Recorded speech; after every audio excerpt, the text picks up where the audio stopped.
Write Night is a talk show with published authors, writers, and content creators discussing both the creative and technical sides of writing, as well as the industry surrounding it, from novels to screenplays to comics and more.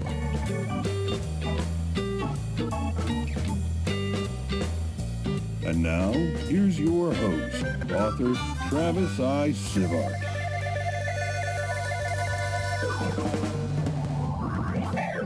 Hello everybody, and welcome to Write Night, where we do a coffee chat, writers round table style podcast, and a few things to know about the show. We are an adult show with adult language, adult topics, adult humor, and that will slip in on occasion, though we try to keep it pretty clean just in general for this. What else we got? We need to know what our viewers here on the live stream where we record this are reading, writing, or what creative thing are you using as an outlet right now. And don't forget, even you folks listening on the podcast, even though you're not here, we want to hear from you. And you could email us at writenightshow@gmail.com. That's Write Night, just like the show is spelled on the podcast. So feel free to drop us a line with your thoughts on a topic, something you'd like to hear us talk about, or even birthday wishes and special messages to those close to you. Now, I am Travis I. Sivart. My latest book that I'm working on is Silver and Smith Chronicles Book 2, Silver and Smith and the Doppelganger's Gate. And here in my hands is Silver and Smith and the Jazir's Light, which is Book 1 of the Silver and Smith Chronicles, with a new cover that's now out, not the one I'm holding in my hand, but one that's much more cyberpunky, if you will. Are you saying that the current one is limited edition and they should buy it now? They can't. I have a few copies left in the back room here, but yeah, it's no longer available with that cover. So anybody who got it there, which is nobody, because frankly the original cover sold zero. But book 1 is out. Book 2 should be out shortly, and you can find my books at bit.ly/TravisBooks. That's bit.ly/TravisBooks. And let's have Aaron introduce himself. Where can they find your books, Aaron? They can find my books at bit.ly, Aaron Kennedy. bit.ly Aaron. On the curse. No, I got my name right. bit.ly/Aaron Kennedy. Yes, me. Get it at Amazon. Just look me up. That's where you get it. Hey, I've been a technical writer for 25 years. Been published in the Army. Yeah, that's right. You know what? I don't care if they get it or not. There we go. I like them to work. It makes them more invested. I've been published in the Army Times, Army University Press, author of Persona Non Grata, first of the books in the Ships of the Valor series. Good book. Yeah, thank you. It has a review, singular, from my mom. It's also got Travis's review. That's right. As I see him stroking the cat, it just looks like he's sitting there rubbing his belly. Yes, excellent. Excellent. Yes. Currently working on the Icarus Black book series set in the same universe. I believe Michael is currently reading Persona Non Grata. He has stated that he has read the first page. He hasn't thrown the book across the room yet, so we're good there. It will do. It will do. Yes. It's really good. It's really good. Michael. Oh yeah. Hi. I know who I am. My name is Michael Thompson. I'm an independent author and illustrator, and one of my books is Winslow Hoffner's Incredible Encounters. It's Great a folkloric fantasy set on the high seas. And your name, sir? It's got sea monsters, epic urban legends that few have beheld, but there's one gallant fisherman who happens to have seen them all, Winslow Hoffner, the titular character. Check it out on my website, michaelthompsonbooks.com. That's MichaelThompson books.com. Yay! Holy shit! All right, go get yourself a cookie. Listen to that crowd go Walk wild. it off. They're all so happy that you got it. They're all applauding and cheering. It's amazing. Thank you, everyone who purchased books since last week. You paid for my public speaking Classes. I almost said episodes. Maybe I need a few more classes. So definitely check out my website and help me learn to talk good. No, thank you, everyone. I'm real happy to be here. Excited to talk about structuring. Yeah, that's what I want to talk about this week. That's a great segue there. I want to talk about structuring your story and outlining beat sheets and planning. These things that some people do, some people don't. Some people do it way too much. Other people do it a little bit. And in my latest book that I'm writing, which is Silver and Smith and the Doppelganger's Gate, Book 2 of Silver and Smith Chronicles, I went and grabbed my beat sheet that I haven't really... Oh, well, look at that, Tracy. Woo! Wow. Spacey Tracy is here cheered. Thank you. X300. There we go. Thank you, Tracy. Appreciate that. Wow. She's our big cheerer. As in she cheers big, not that she is... Let's move on. It's right, where was I? Structure. Doppelganger's Gate. I pulled out a beat sheet this time, which I've long been familiar Yeah. with beat sheets. For those of you that aren't familiar with beat sheets are basically something they use in movies for pacing and to make sure you get all the high and low points that you expect in a book or movie. And some writers use them, some don't. And I went and grabbed my beat sheet today and rewrote it and inserted the plot points that I want to hit, which normally I have the concept in mind, but I don't do it. But I found in the last book, Portals Book 3, I had a really hard time with the opening, the first act, and the closing, the third act. And I thought, well, maybe if I structure this more, when I have those points with all the other life stress going on, I'll be able to keep going better when I'm writing. Yeah. So what about you guys? Pantsing versus planning? What do you do? I had a similar thing happen when I was writing Winslow 2, which I just finished. I had a great conversation with my editor today, and I'm real excited. It's gonna come out in the next month, I believe. But I had a very unusual structure for the second Winslow book because it was alinear, and I've mentioned this in other episodes. It's an alinear structure. We dive in and out of the past, present, and to do that, I had to sort of come up with, because you have sort of the visual of like these important things. Like Aaron talks about these milestones that he wants to hit within Icarus Black, or these like important moments, and so and I knew all those, but the structure of the story itself, the way it weaves through time, I had to do a beat sheet for the first time, and Really? I think I might have learned that term from you and maybe Elizabeth. I might have heard her talking about it, Pickle Lady, being that she writes film, and I studied it and I thought it was interesting, and so I put those major story beats on index cards, and I knew these had to appear, but in what order was important, and because the order in which you tell it is just as important. It is. To have the impact that it needs to have. So I put them on little index cards. I mean, I'm calling them index cards, but I just ripped up paper. It was it was very ridiculous. But and then I Redonkulous. There's a donkey involved. Redonkulous, yes.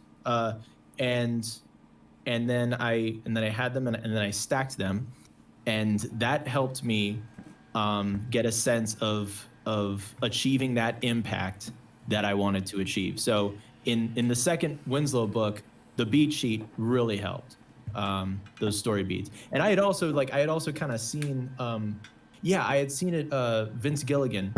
There was this little featurette where he was talking about Better Call Saul, Right. and he had a corkboard where he had the story beats, and he had them organized like this, and so these little pieces of paper that had these important moments that would show up, and I was like, so that visually was what sort of like sparked the idea, and it helped a lot. The card thing is something, I don't know if it was separate from a beat sheet concept, but yeah, it's essentially the same thing, except it's kind of storyboarding your book. If we've ever watched a making of an animated movie, you'll see the little drawings, and they have the little drawings of each scene, and they'll have the scenes mapped out with little cards or post-it notes on a board. And this I think now that I'm thinking about it, I think he called it like breaking the story. So I don't know if it would be, I guess maybe that's a truncation of like a breakdown or something, but like a story breakdown. But yeah, he called it breaking the story was the verb that he used. Okay. So do you think you're going to end up using this in other books where you might not have before? I mean, it's good to have it in the at the ready in case I need it. That's something. And so, yeah, and so I have it there, and I know that I can go to it in case I run into this similar problem. And I think, or this similar puzzle, and it was very much like a puzzle because I had the pieces. It's just where in what way do they align? And that's what I was trying to solve. Whether I outline or anything, and usually my normal structure is basically 1 to 3 sentences for each chapter, and I aim for a certain word count per chapter for pacing's sake, and I don't mind going over it. I just don't like going under it. But whenever I have the outline or plots or points set in front of me, or even with the beat sheet that I did, I plan for my characters to break it. And I am ready for them to move differently than I had planned, because as you're writing, your story opens, your characters do other things, a great idea comes to you, however you want to look at it. And I'm ready for that. And I'm ready to restructure as that happens. And that's something I think a lot of people who are pantsers don't realize is you can plan, and then you can break your plan. And you can restructure afterwards. And that's very important. Don't get caught in your own box. Don't get caught on your rails. Go ahead and be ready to flip the script and go in a different direction. Aaron? You could write yourself into a corner. Yeah. Which I did. And I've done that. See, I did that with a short story in Talent Agency, and the way I got out of it is if I went to my group of tabletop role players, my D&D group, or whatever game I was playing at the time, how would they get out of this? What crazy ideas would they come up with that would be viable without just being ex deus machina? Well, you guys have seen the series 24, right? Yes. I've heard of it. Okay. Well, at the very beginning of season 1, Jack Bauer goes into his boss's office and shoots him with a tranq gun, and then has one episode to basically blackmail his boss. And that's one of those things you're like, oh, that's not something that's expected. That's a great off-the-rails thing. What did you do? I shot him with a tranq gun, and then he's got to get his buddies to come up with information to blackmail him in order to friggin' break this thing. And it's almost like the writers wrote themselves into a corner, and they had to come up with something else. Right. But it's something different. It was something it's an unexpected twist early on in the season, and you pulled yourself right out of it. The structure immediately changes. Instead of that typical, I need your badge and your gun scene that you're kind of expecting when he goes in there, you've now got we don't have the, he's going to get suspended, or I've got this ally. He's now got a resolution that's completely different, and you're immediately in a real interesting situation. Exactly. Jim Butcher talks about this. There's 3 ways to end a scene: resolution as expected, resolution not as expected, or as expected but in a different way. Yeah. So you walk into the scene and you're like, okay, well, as expected is no fun. Right. As the character expects, or not as the character expects, just basically as a complete conflict, also not as fun. So you try to aim for the middle one. Yeah. And I like what you said, Travis, about like leaving room for your characters to surprise you. Right. And I think that's so important to surrender to the story. And It is. Let those avenues open up. If they can surprise you, they can surprise your readers. And I have read Bingo, so many books where I'm just like, I can just tell you what's coming up. I can tell you the next sentence. I've watched movies where I can quote it when I've never seen it. I get to say the words right along with them, and I love it when I'm sitting there and I quote the next line and I get it wrong. I'm like, all right, good for these writers. But the ever famous The Butler did it. Well, the butler did the maid, you walk into so a he wasn't mystery in the room. well, you walk into the mystery, the butler did it. It's freaking yeah. it's the classic. Whereas you find out, oh, this is a great twist. Right. We want that. Yeah.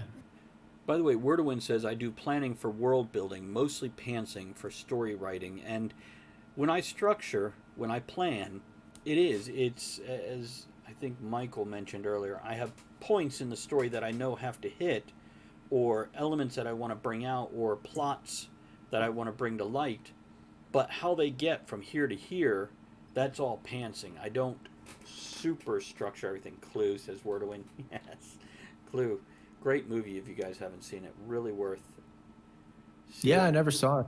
What? Oh, it's on Michael, Amazon Prime. Watch like it now. Princess, like You know what? Princess Log off. Bride. Watch it now. We'll talk. All right, see you. Now, Aaron, I want to turn to you because I know you are hyper structuring the series you're working Yes. on. 9 books. I believe I have to for this one. Right. 9 books, 3 book story arcs with the overarching larger one, and each book, of course, having 3 acts in itself. Yes. So, how strict are you going to be on that? Do you have room to wiggle? I do. There's lots of wiggle room in here, and there's beats that I want to hit. And I took kind of a classic kind of setup here, and I was like, do I want to play with the So you and I had talked previously in regards to the James Bond setup, Right. where Which I do in Silver and the end Smith. of with Silver and Smith. Right. And I looked at that one because there's various structures that you can use with kind of an adventure thing where, you finish up a mission, and that leads into the story of the next one, which is the big story. And by the way, Indiana Jones does the same thing. It does. It does. It's a great classic adventure film story. You got a nice end early, and move into the big story, and then you finish up, and then you move on to the next one because it sets the action early, and then you're like, oh, this is what this guy can kind of do. Looks great, moves on, and then you completely change it and you go, oh, something different, something unexpected. With Indiana Jones, you go, oh, he's an action hero. Wait a second, he's a professor? Right. Huh? And then you're back into action mode again. Great little setup. And I kind of did that with Aerie a little bit. With this one, with Icarus Black, I'm like, no, this isn't going to work right. So I changed up the formula a little bit. And I'm like, no, this is Harry Potter in space. This is the setup I did. But my leading lines are, I don't want to introduce that. I want a cold open. So I start with John Hermes, or spelled Hermes. Right. But I start with John Hermes, and I start with Val. They're partners. And Val is the ship. Yep, Valor. Val, short for Valor, the ship.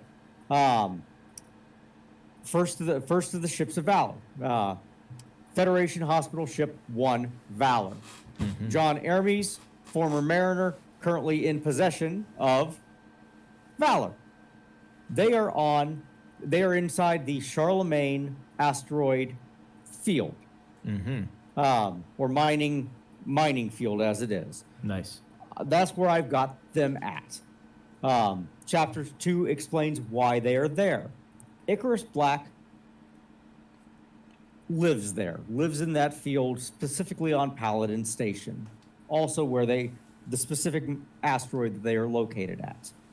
Basically, our Hogwarts, if you will. Very good.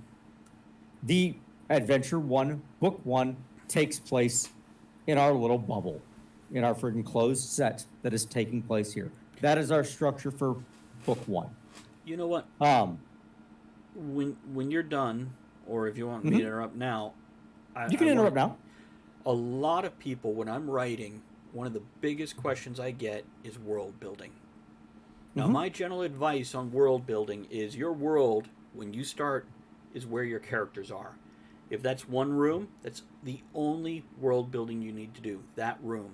If you're in a hotel or a tavern or a space station at the diner, that's all you have to build. You don't have to build the whole world on day one. Build it as your characters explore it. Now, there might be a few core things you need to lay out about your world before starting to write. You know, are you in space? Are you in a fantasy world? Are you in the modern world? Is it cyberpunk? Is it Victorian era? But you don't need to do a whole lot more than that, because I've seen so many people get caught up in their world building, they never get to writing the story. Right, and that's one of those things that I don't want to spiral out of control. The Persona non grata universe, it's there. Okay, Icarus Black takes place about 75 to 100 years prior to Persona non grata. Okay. Val was the first of the ships to come online. It was the first one to awaken, if you will, because Heart was dry docked, was offline. Val never went offline, therefore woke up first. That's a little bit of world building, but just woke up first. So we've got them existing. As of right now, Val is about a 12-year-old boy. Important piece of the story. Identifies as male. It's an AI, doesn't matter for any other purposes. The other ships, they identify differently because of how their personalities developed. Very good. Heart identifies as male. Star, it has been implied that she identifies as female. Icarus, when introduced, will interact with Val exclusively. So that's what this is the box that I've created for the characters. Right. And here's where our adventure takes place in book 1.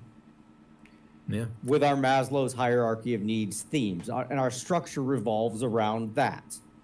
I want to say, I like how you've named things. I like the names that you've chosen, and I wonder if you do names pop in your head first, or do you know that you'll need a name for this thing? Like what's your naming process? Because sometimes a name can be inspiring in itself and sort of. So here's some of the things that we did. The ships of valor were named after the top 4 medals, if you will, because they were named after the medal of the Medal of Honor. I changed it to Valor. The Cross, the Navy Cross, the Army Cross, so on and so forth. But it's just named Cross. Right. The Bronze Star, Silver Star would be the 3rd ship. Heart, like the Purple Heart. I got so it. the top 4. So that's where they came from. So that's your ships of valor. Very I cool. started with Heart. I just started with the 4th ship, and I worked my way backwards. But it was one of those. Let's use Heart to start with, because it made the most sense for that story. Yeah. And his personality. With Aerie, he's about freedom. The "Don't Tread on Me" flag is the Gadsden flag. Oh, okay. Yeah. Okay. His first name is Aristotle. Oh, okay. It's short. Aerie is short for Aristotle Gadsden. Oh, okay. Interesting. So he's the thinker. Fantastic. Yeah, I like symbolism like that. That's cool. Yeah. Go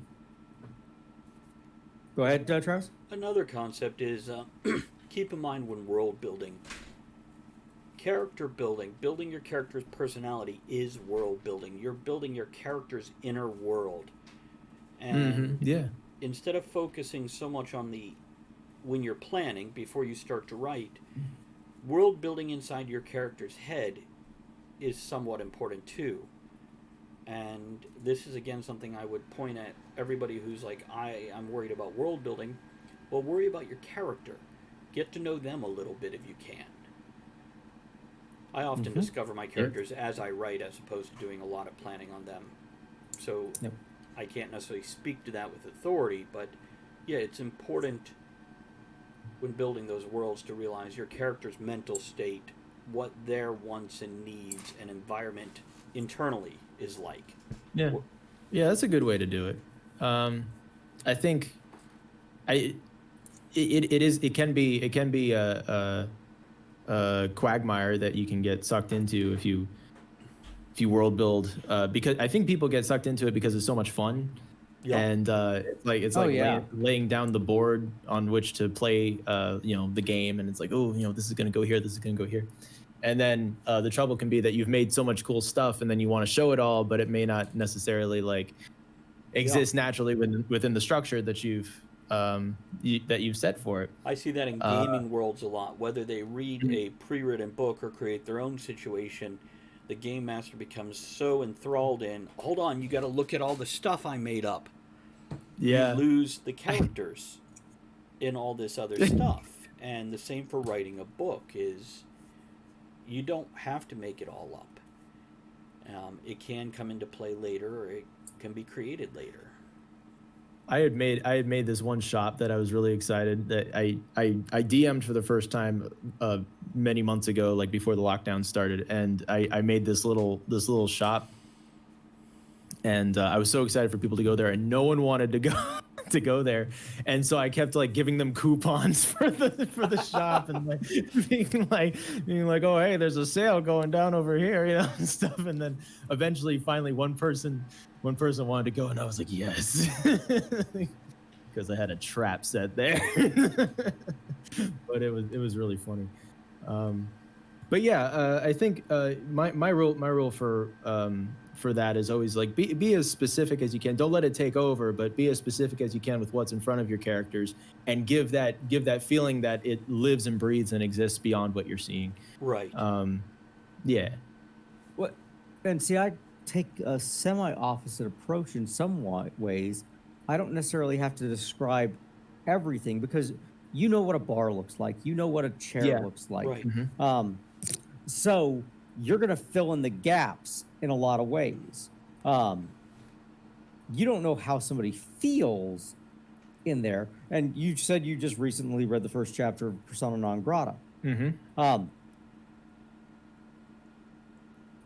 If I asked you to describe Eri, could you? No, I could not, but I could describe his jacket and his arm, and yeah. Right. So, those are things that he thinks are important.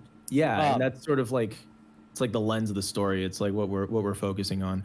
And I mentioned in the previous episode, I like that, that ape, that red the Horan, yes. The Horan, yeah, I like that guy. But he describes those, but he never really describes them. He describes it as a red quivering mass, I think.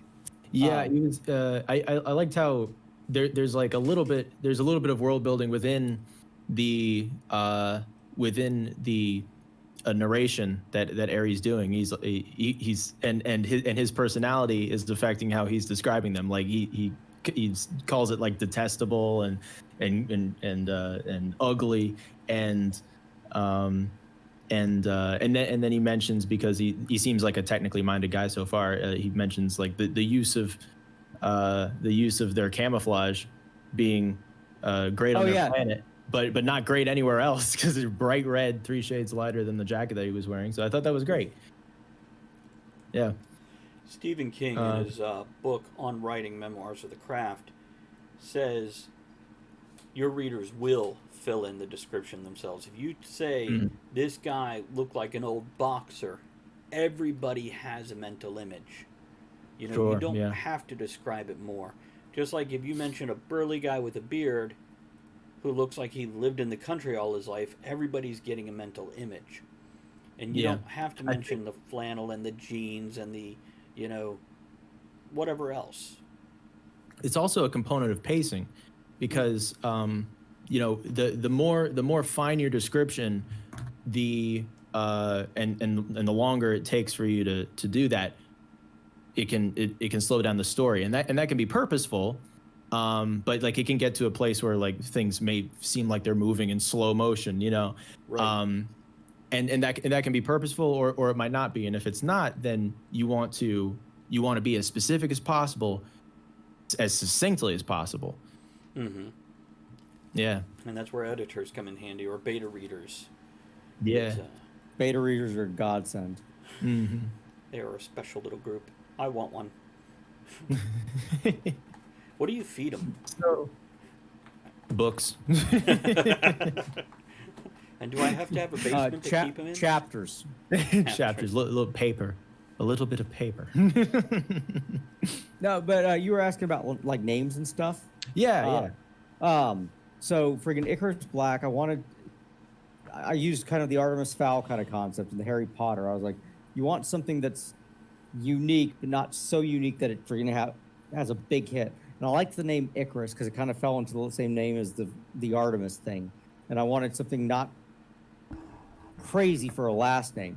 Yeah. James Bond is a simple name. It's not out of this world. Yeah. Bond. It's just, Bond. James Bond. Black is, okay, it's simple. It's easy. It's to the point. Icarus, Black. Something a little bit unique, something a little bit simple. Yeah. And that got me my protagonist. It's a syllable. It's a syllable thing as well. You know, you got 3 syllables in the first name, so you want to exactly invisible rhythm stuff. And if you're writing fantasy, you know, there's unspoken naming conventions for different races. Dwarves almost always have hard consonants, and quite often something with rock or stone or steel. Elves have long, flowing names with a lot of vowels in them. And just the name alone can give people an image and an impression of a character, as well as help form that character's personality in the long run.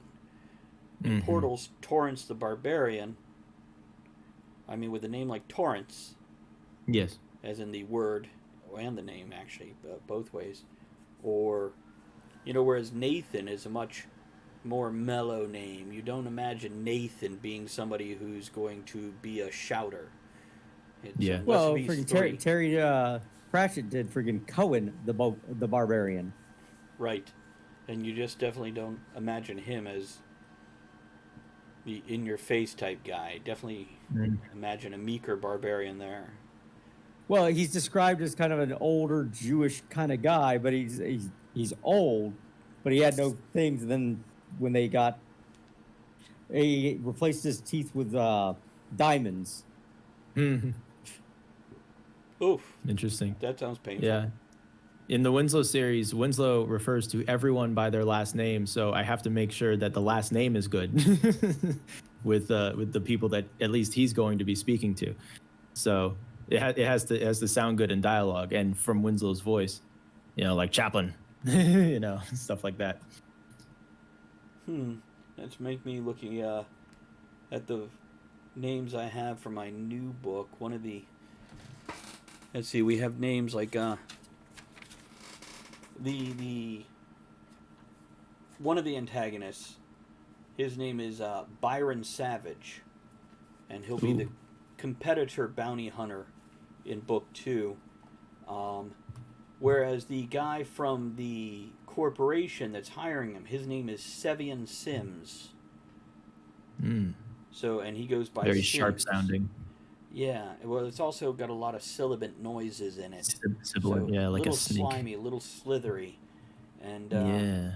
Whereas the woman from the other corporation, from the talent agency, her name is Latasha Hood. Oh, cool. Yeah, I like that. A bit shady, a bit, you know, also undercover. Yeah.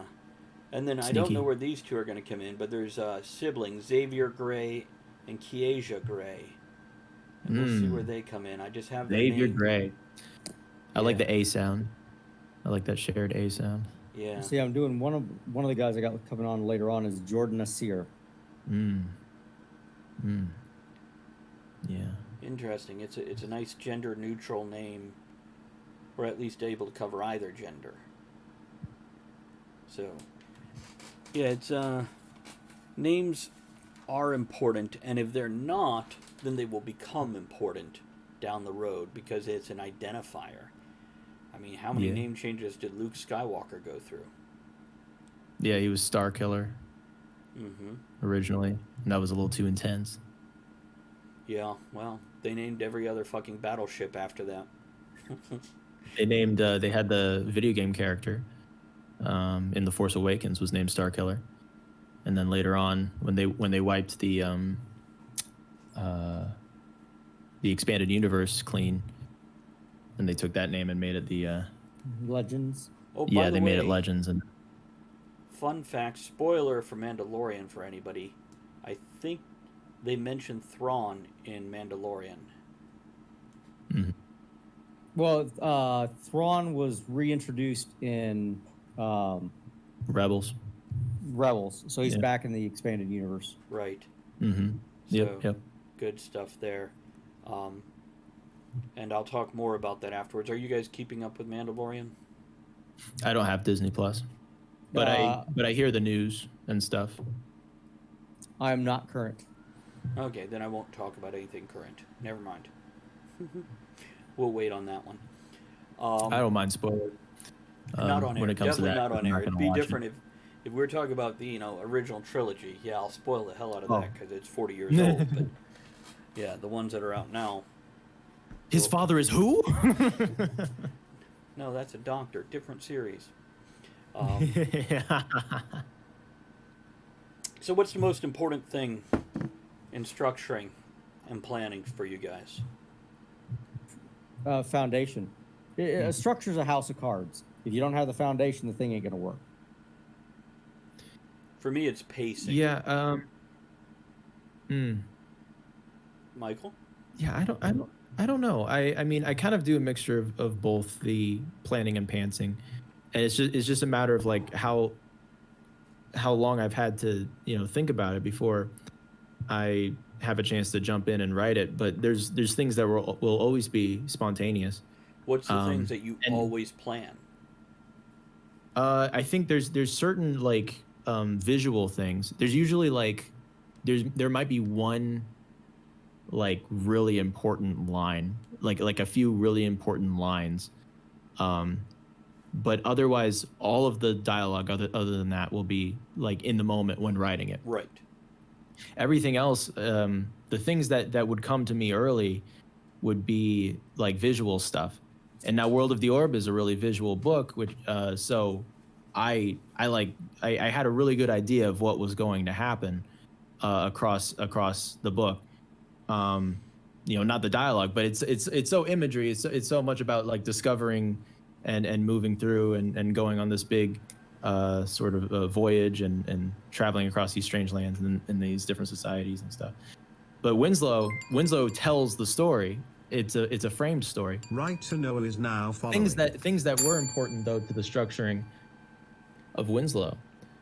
If I can interrupt real go quick, ahead. I want to Yeah, no welcome problem. Writer Noah to the stream. We are recording a podcast, so it is sub only, but we'll be removing that as soon as we're done recording here in about 5 or 10 minutes. So hang out, we'll chit chat with you. And Wordwin says characters when I asked about the planning. Hey Gary, I'm sorry. No, go on, Michael. Yeah, no problem. So for Winslow Hoffner's Incredible Encounters, there's a frame with every story that Winslow tells, and it's usually a frame story in the sense that Winslow's telling the story through the dialogue. And moving forward in the series, something I've been thinking about in terms of structure, like within the chapters, is what is the scenario in which he's telling the story. So like we're going to have a campfire story in book 3. We're going to have a in book 2 there's an interrogation. So those become the types of frames, because it's not always just in a situation where he's telling a story where he's comfortable. So he's telling a story under duress, or it's like a flashback blended with that. But those are the frames that I was thinking about with the story. Yeah, so different types of frames moving forward as we go through the series. Very good. Wordwin says, and for me, the setting and the world are characters too. That's a really good point. No, and I absolutely agree with that. And I think the characters is part of that foundational thing, because it's one of those.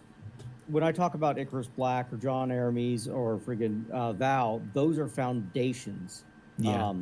The Paladin mining station, it's a character. Those are things I care about. The villain or our antagonist, that's something that has to exist. All of this is just the interrelationships that are happening. The situation is what they're dealing with um, within that structure. Yeah, and how that type of personality deals with the conflict that creates your story. Exactly. Yeah. It's we're about to wrap this up here in the next couple minutes. Any closing thoughts, recaps? Oh shoot. Um, the big one is if you're dealing with like multi-arc stuff, because you're dealing with it in Silver and Smith, you're dealing with it in Portals. He's dealing with it in Winslow because he's got to plan book 3, book 4, book 9. I'm dealing with it in the big one because I know where Icarus Black ends. I actually know, but I've got to hit a beat in 3. I've got to hit a beat in 6. Major beats. So there are some things that we've got to play along with because there's also character growth and stuff that's going to take place here. Yeah. And some of it's not necessarily on our main character; it's on the secondary characters that are going to be important because something's got to happen to Chaplin. Because Winslow's old. Yes, he's going to change a little along the way, but Chaplin's going to have realizations as things are going on, and that's going to be because he's our outsider looking in. He's our real narrator of this. Icarus, we're seeing the progress that goes on here, but the story is told through Val's eyes. In book 4, it's named Soliloquy. We're getting a Bram Stoker's Dracula feel on this one. I'm getting basically the letters of Icarus. So everything is told third person from Icarus's point of view through a lens of Val. Interesting. So now, right. So, yeah. And there's a reason for that. But, and it's one of those that an event happens, Val is not present for it, but he's getting the information. So the world has shifted. Yeah. It's canted 90 degrees on its end. So Icarus is changing, Val is changing as we've moved from one arc to the second arc. So it's structuring character growth and development.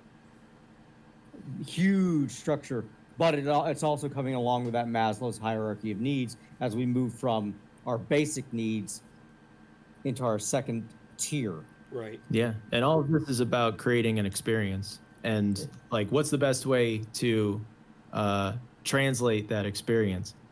So, and it's neat, and because you'll end up with a totally different story if you change, like the person through which it's told, like how omniscient the narrator is.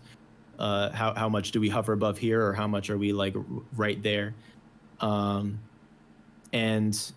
then structurally, yeah.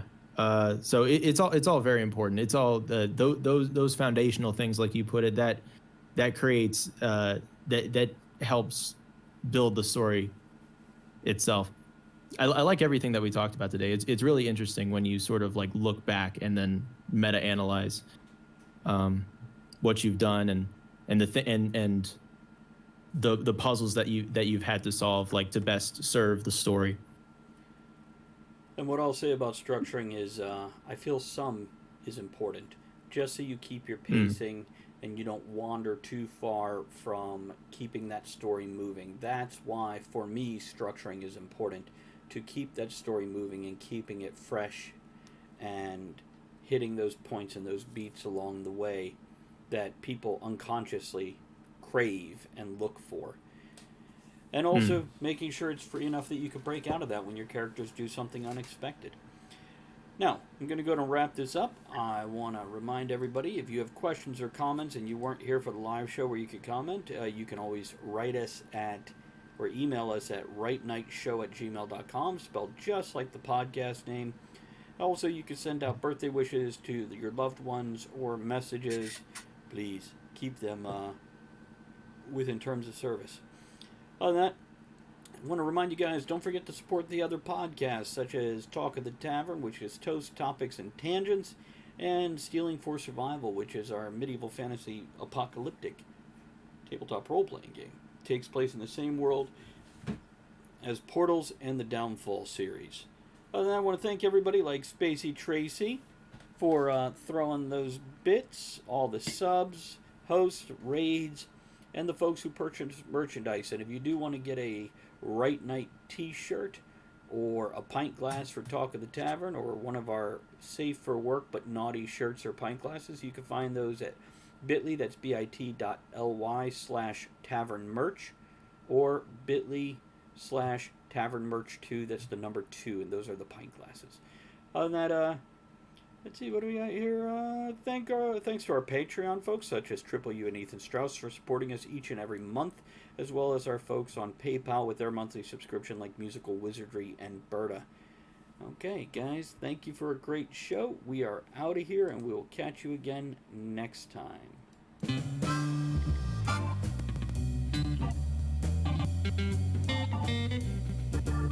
Thank you for joining author Travis I. Sivart and the other writers, content creators, and all-around amazing people for our discussion here on Right Night.